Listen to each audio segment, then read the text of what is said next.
I think that the first question we've got to ask is a master franchise right for you?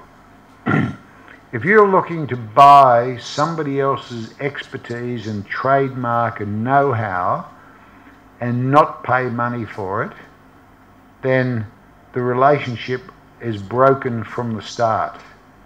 So the first thing that you've got to understand and respect is the value of intellectual property. Now, one of our big challenges around the world in franchising, and certainly we see this in a number of emerging markets, is the number of trademarks or names that are actually registered by people who don't own them or aren't the proprietor of them.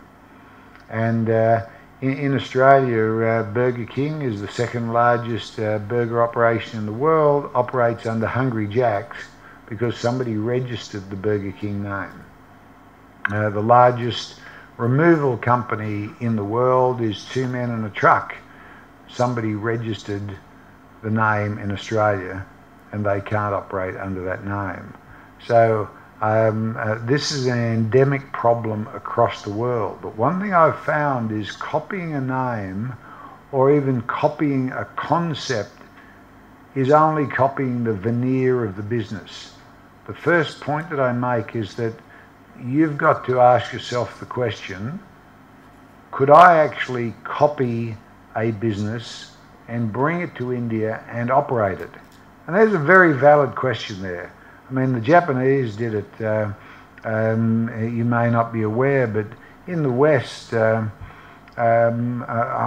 think that I was at a vintage where I saw all these Japanese tourists arrive with their Canon cameras, and they'd go into businesses and they take photographs of business. They go into factories and take photographs of businesses.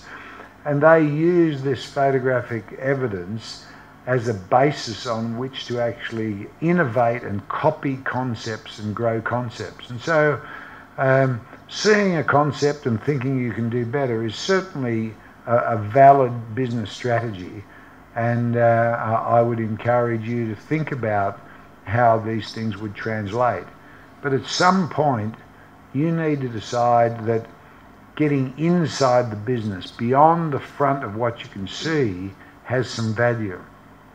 So I think the question is, here we say, is master franchising right for you? When is master franchising the best approach? I think it's where you can see a business concept in an overseas market and feel from your knowledge of the market here in India that that business could work.